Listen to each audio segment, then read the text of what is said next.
there's a couple different types of ads we'll do. We'll do some that are home evaluation ads, and that's typically a map, and it says home prices in your area are changing or going up, or click to find your value, and then they can put in their home. And we're usually getting those seller leads for I think the last time I checked on Facebook, we were right around $30 a seller lead, and then Google PPC was a little bit lower actually for those, and that's about 5 to 10 times cheaper. Just kind of depends on the day, really, than Zillow, but a lot cheaper than we would pay on Zillow.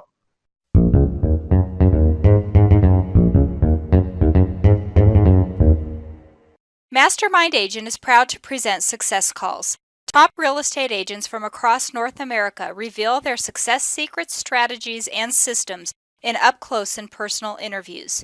You can find all the calls at www.mastermindagent.com.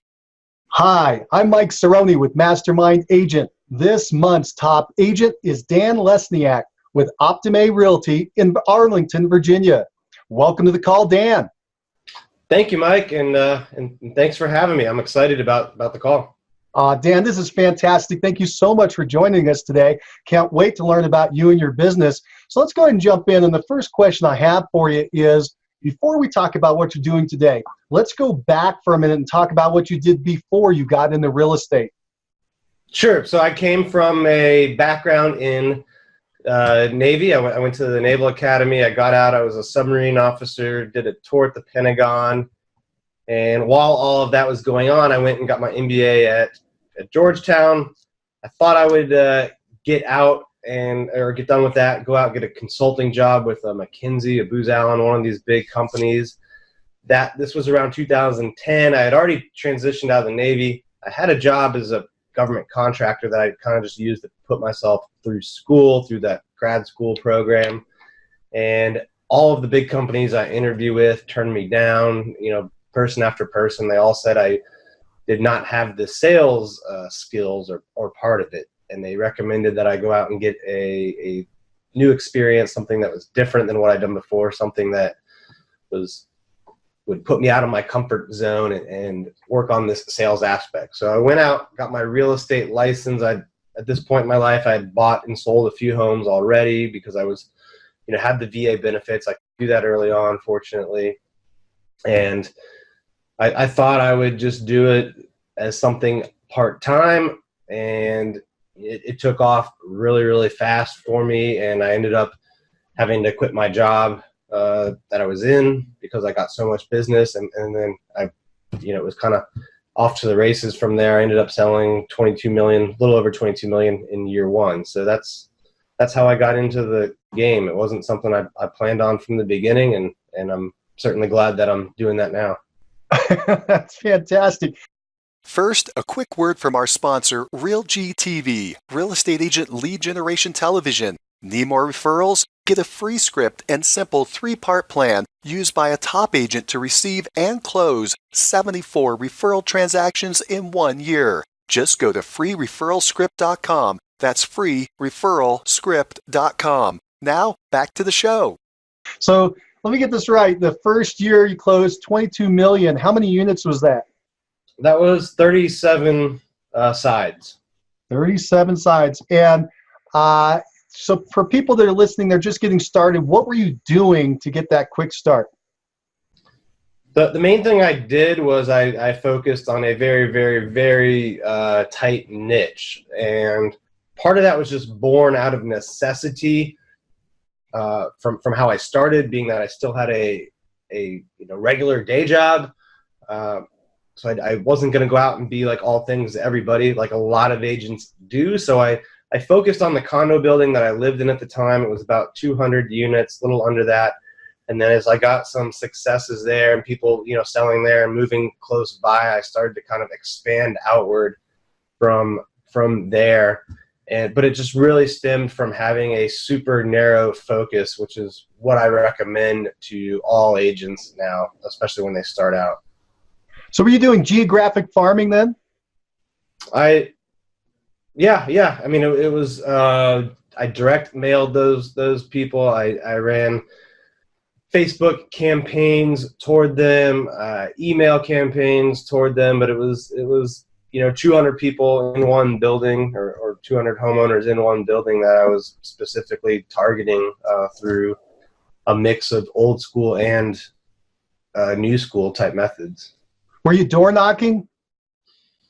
No, I didn't do door knocking. I did from time to time though. I would do targeted letters that I put like under their doors, and these would be very, very super specific. Like if I had a buyer looking for that type of home, or if I sold that type of home recently and had multiple offers. So, but I didn't knock on the doors per se. That's great. So you became an expert in that niche. Did you get all 37 closings out of that condo farm, that 200 condo unit? No, not all of them, but a little over half. It was about, I think, 12 million in volume, right, from one address, just different unit numbers. And then the other 10 million was like 95% of it was within a half mile or so walk. Like there was only one deal that I really even had to drive to. Were those other properties that you sold, were they also condominiums, or were they houses or other type of property? They were a mix of condos and townhomes mostly, but a couple houses as well. Very good. Thank you. Thanks for sharing that. Moving out, selling a one bedroom, moving to a two bedroom, maybe in a different building, or selling a two bedroom, moving into a townhouse. Yeah, you started where you were and you made the most of it. That's fantastic. And you said you had a full-time job while you were doing that, so you were working evenings and weekends? For the first probably 3 months, yep. So you were doing some major time management. That's fantastic. Well, let's do this. Let's get everybody familiar with you by doing a quick speed round. I'm just going to ask you a series of quick questions so everybody can understand where you're coming from. And first question is, what's the name of your team? So a year after that first year, I merged with my wife. We met through real estate. So now we have the Orange Line Living team, which is how I started, and then the Carrie Scholl team. And we kind of house both of those under Optime Realty. Oh, okay. Now I understand. Now it's making more sense. All right. So I got to step back. When you sold the 37, you said team. Did you have a team, or was that all your sales? That first year was all me. I did hire an admin right at the end, and then after that, I switched brokerages from the one I was at the time, and I hired 2 people, had brought on 2 or 3 buyer's agents and a listing agent, and then about 6 months later is when I merged with Carrie. Very good. And before you did the merger, how many homes had you sold? I think that year before that happened, I was on pace to do about 50. About 50, just about where you were, just a little bit more. So that's great. Yeah, Thank you. 50%, yeah, 50% increase or close to it. So people know where you're at. What's your service area? We cover all of Northern Virginia, DC, and close end Maryland. That's a pretty good swath. So you're covering a lot of different states. You have to have multiple licenses in each of those states? You do, yeah. You have to be licensed in all 3 jurisdictions, and then they each have their own sets of contracts, and then Maryland, every county has its own set, so a little bit to deal with. But when you end up doing as many deals as we do, you start getting referrals everywhere, so you kind of got to do it all around here. Very good. How long have you been licensed now? I'm coming up on, I think, 8 years. 8 years. Excellent. Excellent. And last year, how many homes did you sell, and what was the sales volume? We sold, I think, right around 480, and it was just north of 300 million. That's fantastic. Congratulations. That's really exciting. What was your GCI last year? It was, let me check here, it was right just under 8 million, so 7.8. That's great. Do you know what your average sales price was? I believe 625. Very good. Very good. And what percentage of your business was, say, buyers versus sellers? Yeah, so last year we were 64% buy side, 36% listing.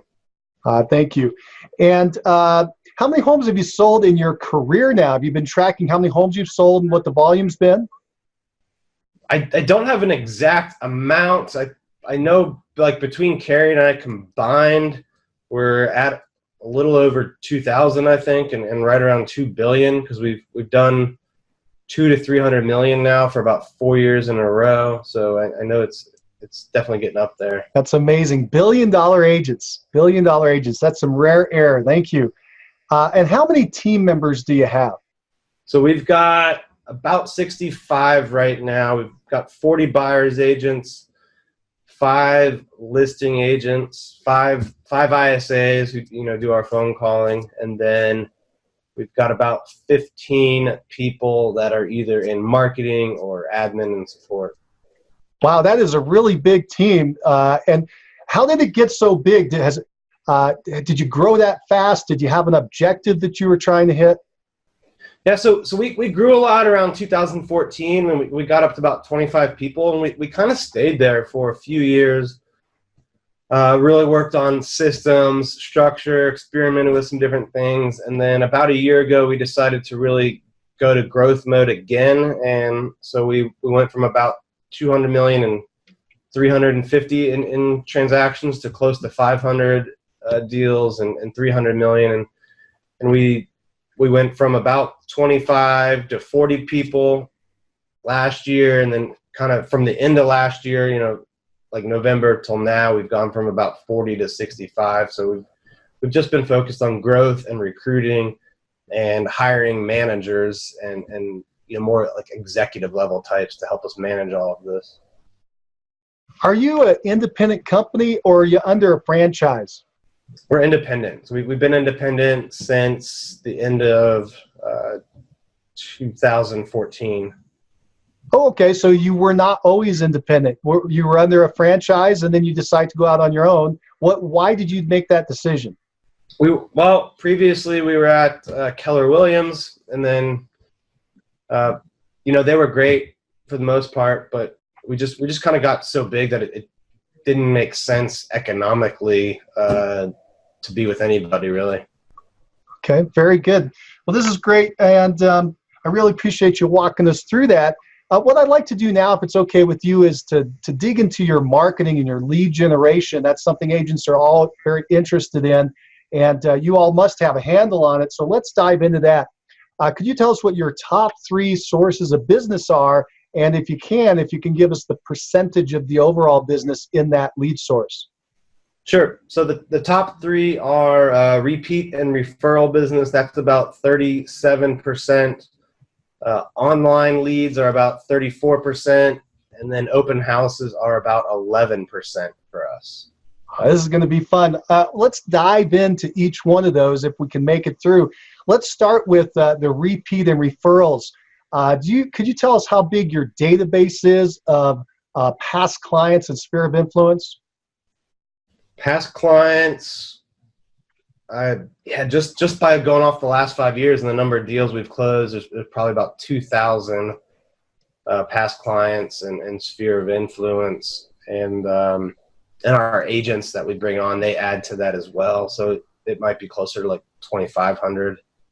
Okay, very good. Thank you. And what kind of software do you use to track all these people, these 2,000, these 2,500 people that are in this database? So we use Infusionsoft. Now that's a more complicated program. It's not real estate specific. Why did you choose it?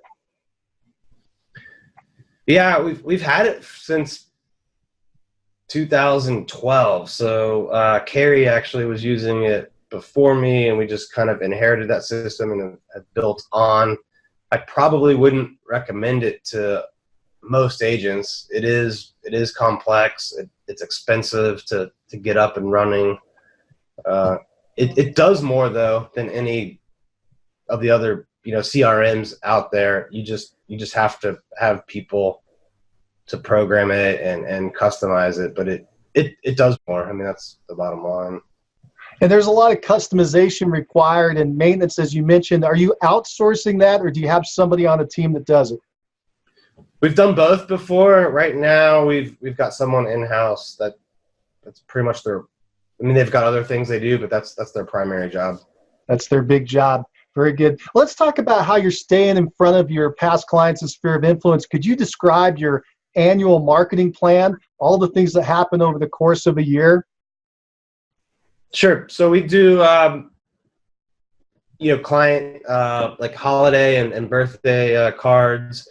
We do at least once a month emails, and then we do a quarterly big event. So about a month ago, we had our client casino event. We do that at a local bar. We rent it out, bring in casino vendors, and that's a lot of fun. Coming up in the spring, we do a Nationals baseball game. So I think this year we'll probably have 700 or 800 people go to that. That's people love that. In the fall, we do a fall festival, so it's like an outdoor barbecue, and then early in December we do a holiday brunch, and we have Santa Claus there for the kids. So it's we're doing a mix of gifting, email, and quarterly events. Sounds like you're really focusing on those events, and my understanding, the reason the events are so successful is that you're able to make a lot of contacts for the one event, maybe 3 invites, then the event itself, and a post wrap-up, so that's 5 contacts. Is that the kind of thing that you're doing? Yeah, we do a print invite, I think, for most of them, a couple email invites. We post about it on social media. We take our client list, create a custom audience, and then market it basically to them on Facebook and social media. And then we make a video that afterwards that we put out on social media. So they're probably, between all that, hearing about it like 10 to 20 times. Very nice. Now, do you have a videographer that is there at the event then, taking pictures of everybody? Yeah, we have a couple videographers on staff, and they cover events. Obviously, they do weekly highlights of things the team's doing, local business highlights. So we use them a lot. And this is all working out well for you. 37%. I'm just going to rough a number. So you're somewhere around the 150 to 175 closings a year is coming out of this. Yeah, that's about right. What's your annual budget for this past client and sphere of influence marketing? I mean, it's gross. It's probably about $25K for 2 of the events, a little less for 2 of them. So I would think on the events we're probably at 80, and then probably another 40 on the marketing, the mailers, and some of that stuff. If we don't necessarily attribute like any of the videographers' salaries and stuff like that. Like if we really were to do a true like activity-based accounting, we do get sponsors though for some of our events, so that helps bring the cost down. Are you totally zero based on it? Are the sponsors paying for all of it, or are you still paying for the lion's share?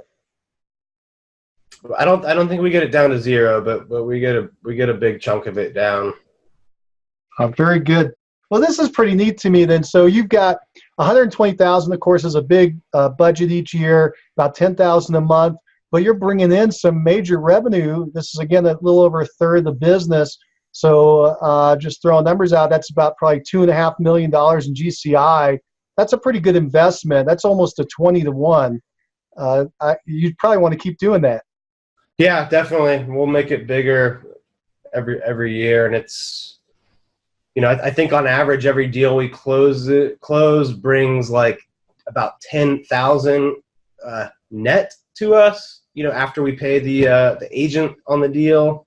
So, and these deals are probably a little bit higher because they're repeat referrals that come in. So I would think they're a little bit higher than that. And also we probably take a higher split because we've got a lot of different splits on the team. But if it's, so it kind of depends on like how it comes in and how, you know, hard of a close we think it'll be. So,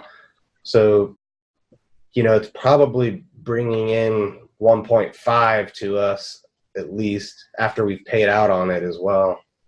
That is fantastic. I'm going to come right back to the splits and so forth. People always want to know about that, and I don't want to forget about it. But I do want to wrap up this little concept of this annual marketing plan.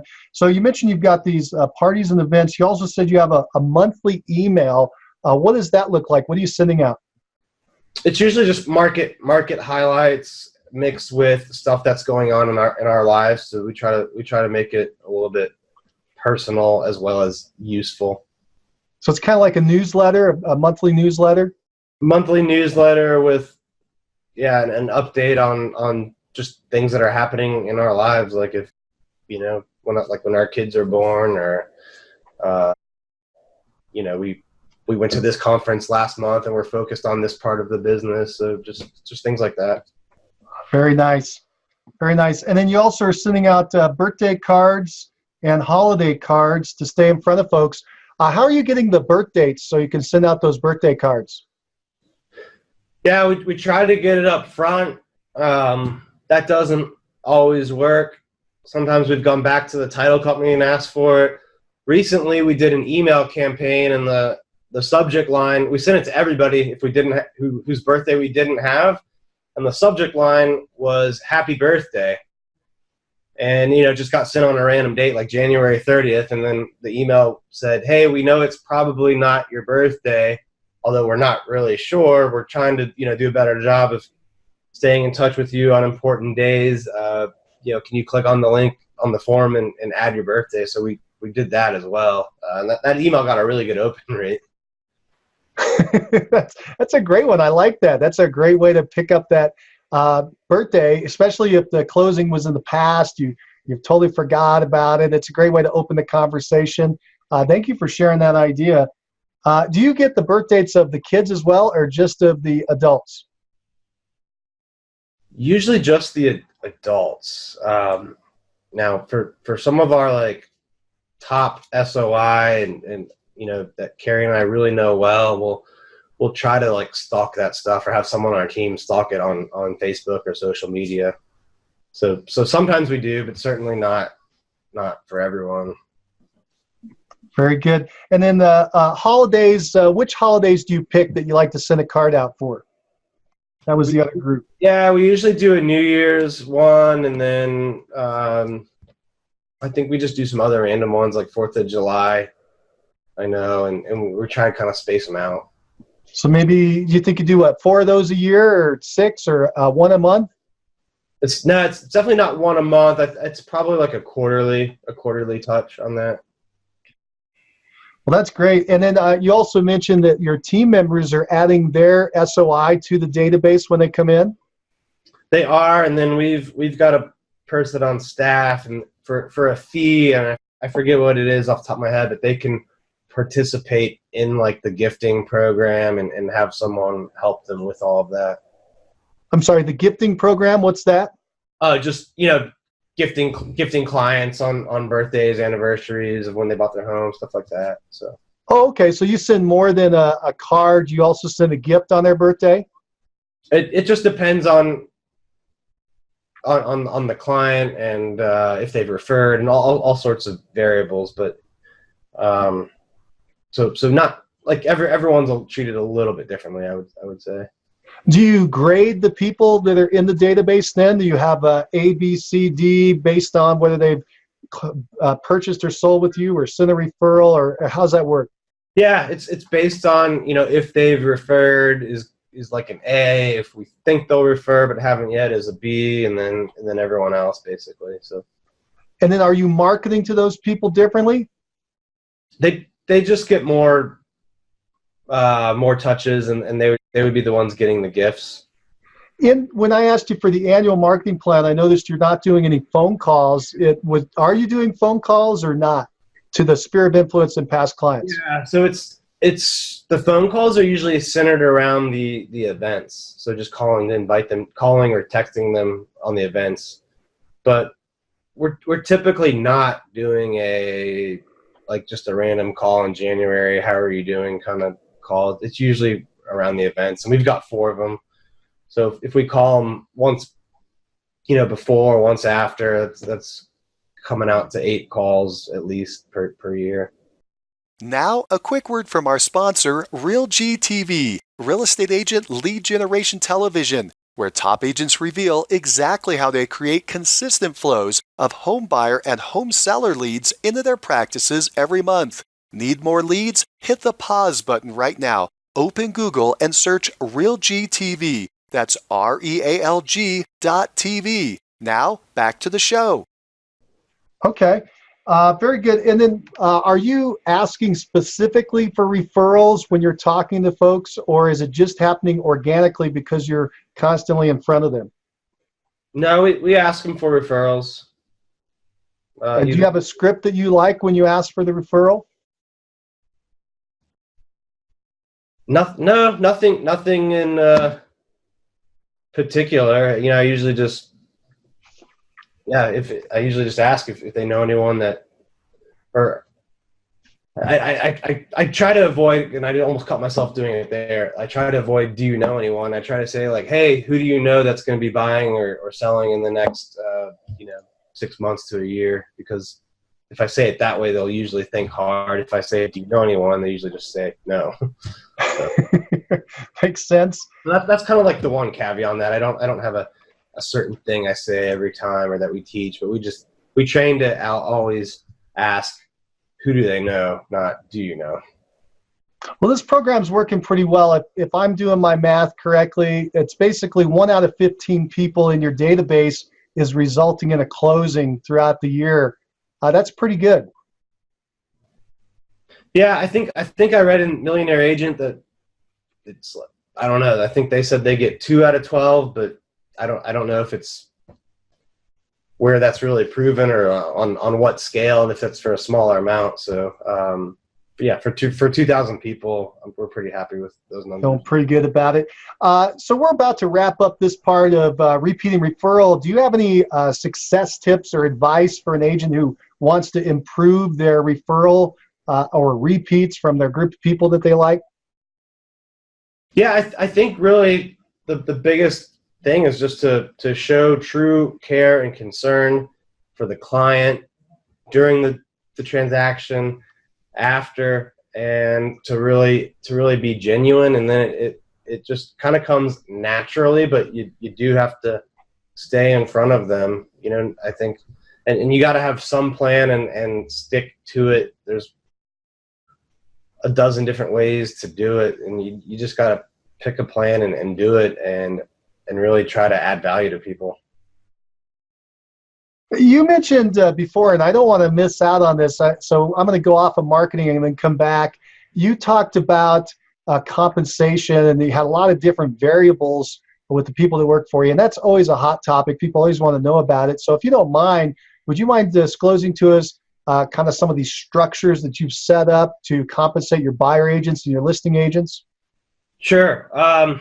And we typically split the buyer agent and listing agent role, so there's some differences there. But our basic buyer agent deal is there's a 6% brokerage fee that we charge off the top. Then there's a team fee. Now that depends on the lead source. If it's booked by an ISA, we charge a 20% fee. If it's booked by Carrie and I, like one of our personal clients or referrals, we charge 25% off the team fee. If it's an open house, we charge a 10%. If it's generated by themselves, we don't charge a team fee. But then after that team fee, there's a 50-50 split. So depending on the lead source, it's typically the buyer's agent is keeping anywhere from 38 to 47%, somewhere in that range. We do have a cap on their SOI business. So their SOI is it just falls under that 50-50 deal. Once they've generated $30,000 of commission for the company dollar, which is about 2.2 million in sales.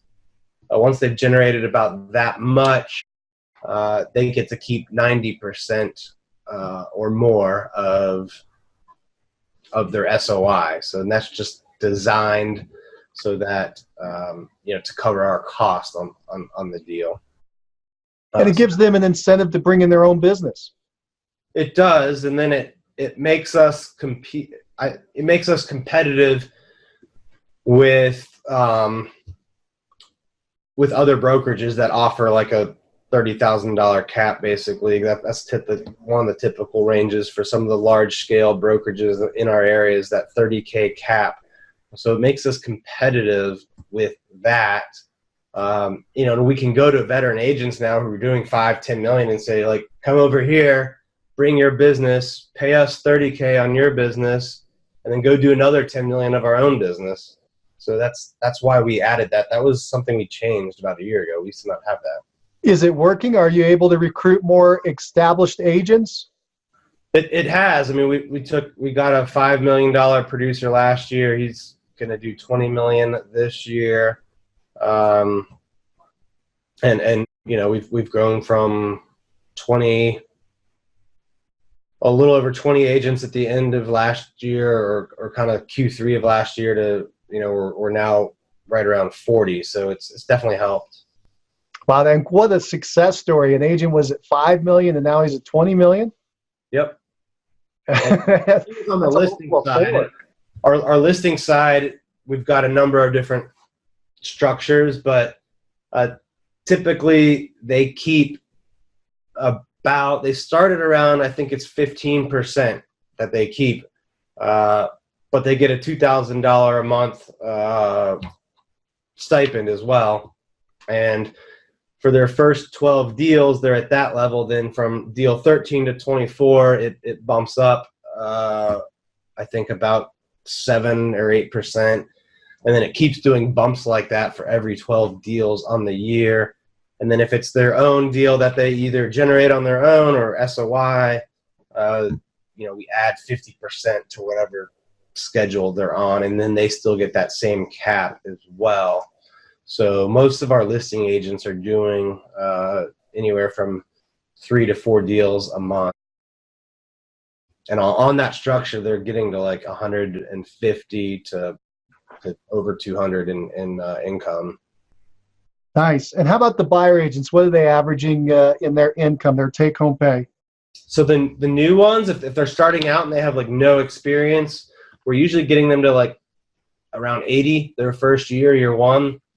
If they've got a couple years of experience or have been with us for a year or more, they're getting into the 250 level usually. We've had a couple people that were in the high threes and even one over 400 last year. Wow, that's pretty awesome. That's fantastic. Thank you for, one more question before we leave this.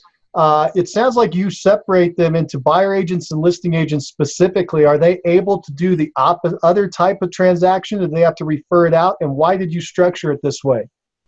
They can do the other side, but they don't typically get team leads for the other side. So if they want to do the other side, they got to go get the deal.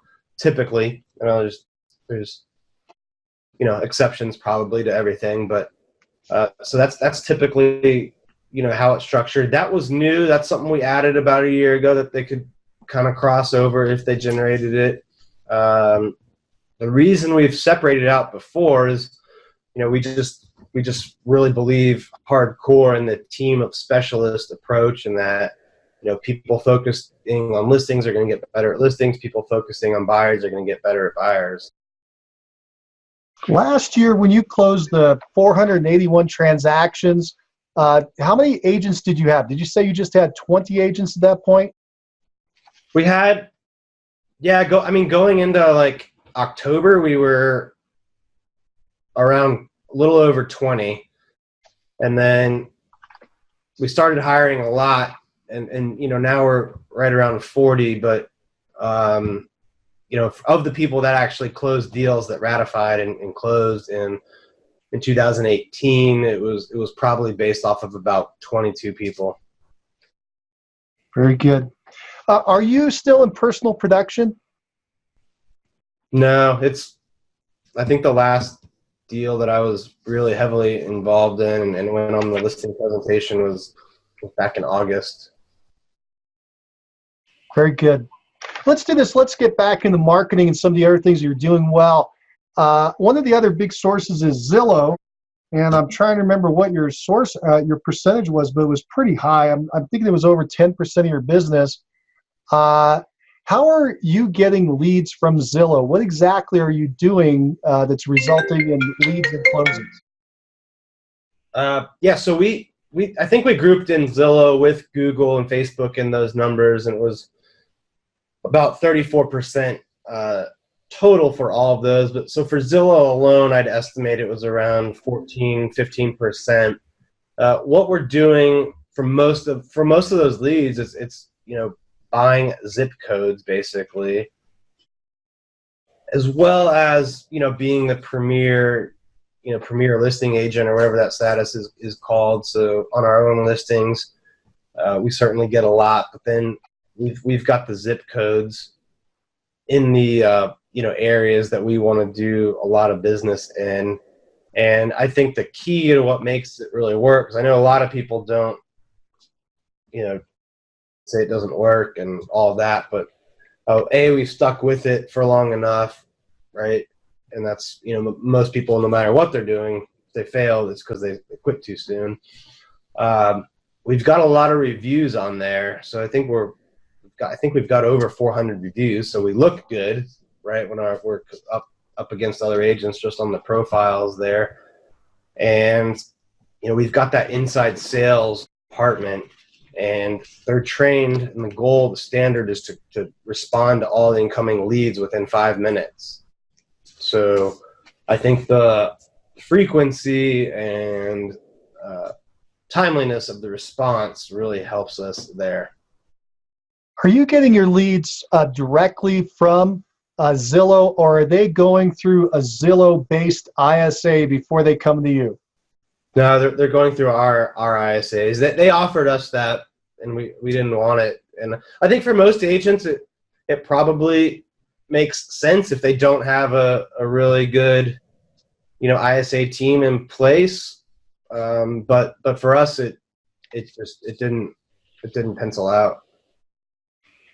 You mentioned you have 400 reviews on Zillow. How did you get those reviews? It's just, we've had a lot of clients over the last several years, and we train our agents to reach out to the clients and survey them and ask for reviews on different platforms. So we've got a bunch there. We've got a bunch on Yelp. We've got a bunch on Google. What's your annual budget for Zillow? How much are you spending there? I think last year it was probably around 220,000, 230,000, somewhere in that range.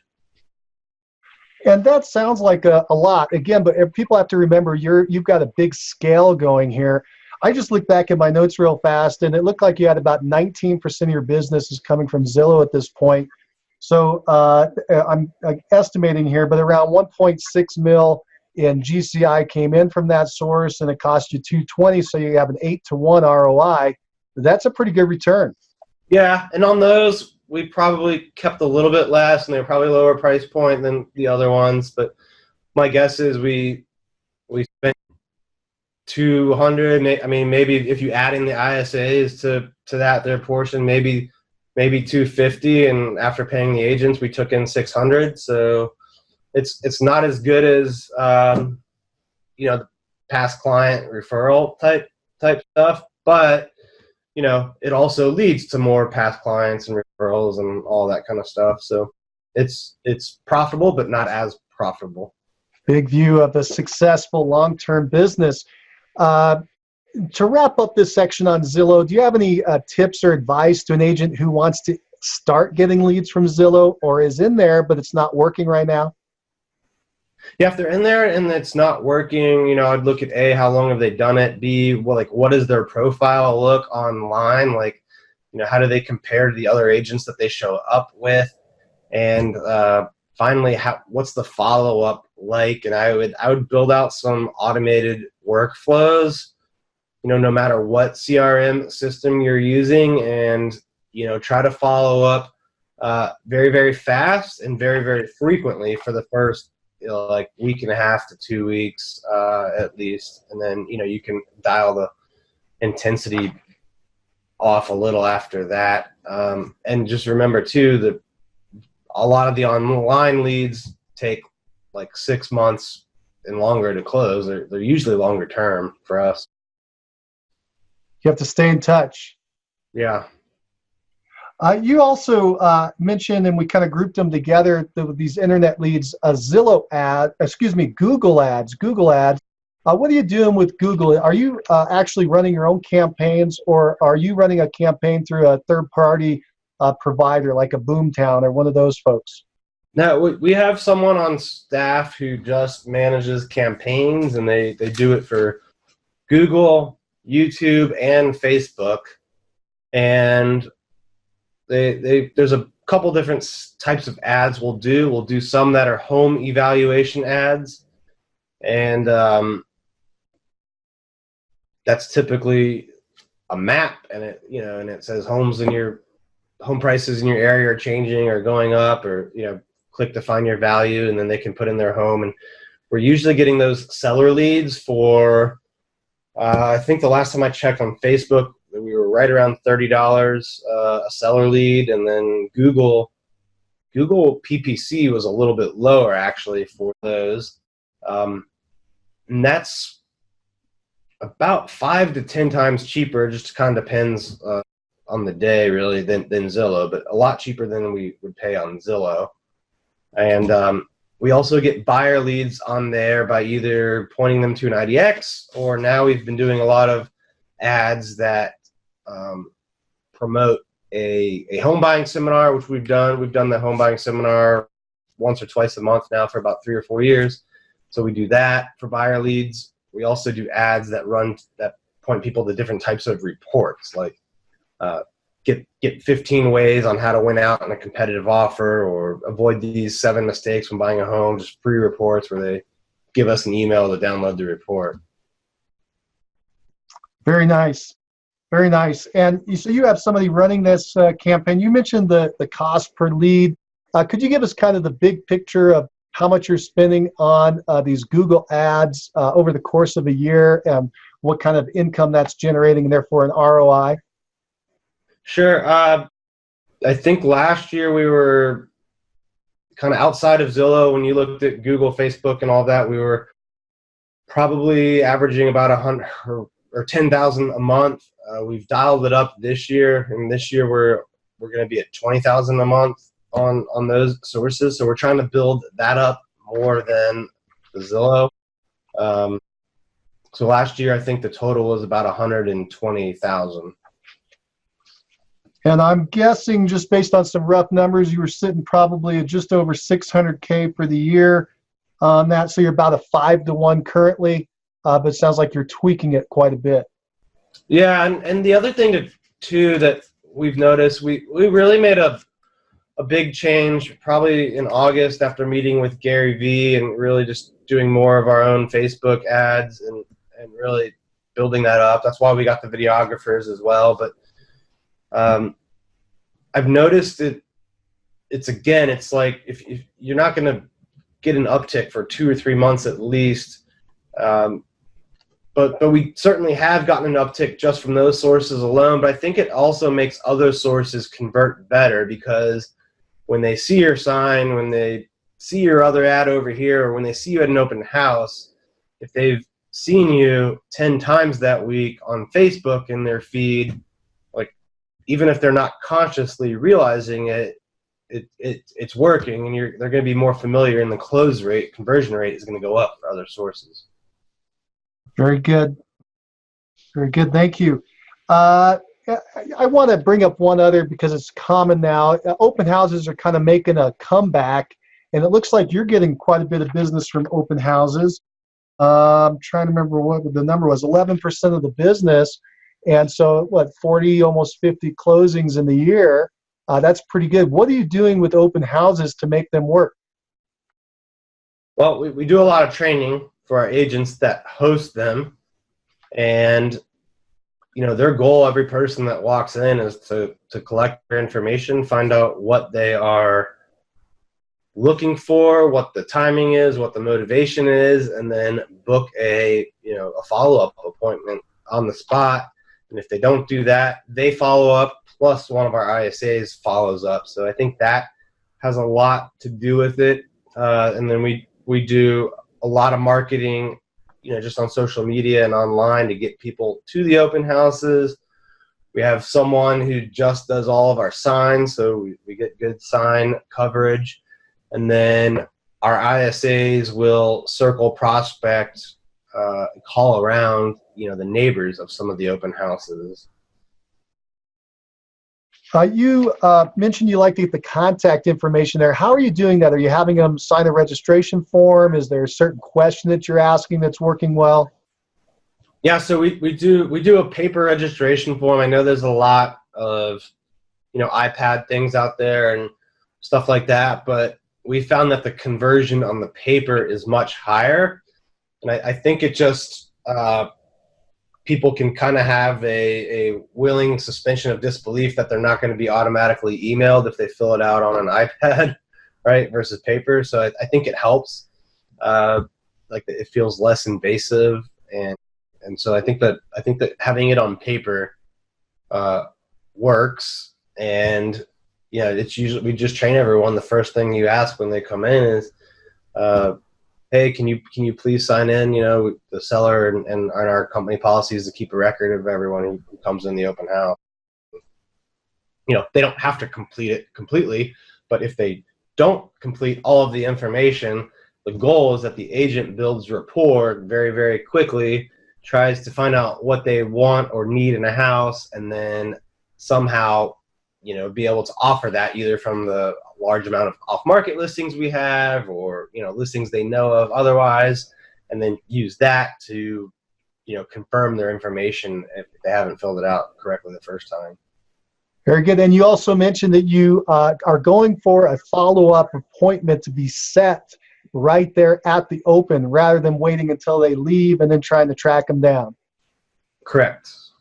But if we don't get it then, we still try to get it afterwards. Continue to follow up with them. And then you have something that might be unique or enticing to them, such as your off-market listings. Right, and we found those are one of the best ways to build quick loyalty, because if you have a great listing coming up that's not on the market yet, and it can help them, fill a need in a low inventory, high demand market, which is the kind we're in this area, that's going to command attention. Oh, very good. Well, Dan, we've learned a little bit about your business today, and a lot of people are going to be listening to us, and the question they have is, are you profitable? Yes. So we've it's not as much last year as I wanted. We invested a lot in growth. We definitely were in that 20% range. In prior years, when we were doing 50% less, we were as high as like 35%, but that number compressed a little bit. I expect to scale it and hopefully get back into that 25 to 30% range this year. But last year we were right around 20%. Very good. Well, Dan, what drives you? What drives me? I like challenge and camaraderie. So building something together with other people and growth and just new challenges and adventure drives me. Dan, why have you been so successful? I think the biggest reason is just being able to focus, and it's gotten to be more of a challenge as we've gotten bigger. And I think what got us to here is not going to get us to the next level, right, in terms of tactics. But if you take a step back and you look at, like, from the realm of focus, right? Like what I was focused on a year or two ago was different than what I'm focused on, today. So right now I'm really focused on finding the right people, and even that has changed. A year ago it was more agents. Now it's like more talented C-level types of managers and people. So overall, though, it's focus, which that was a long-winded way of saying that.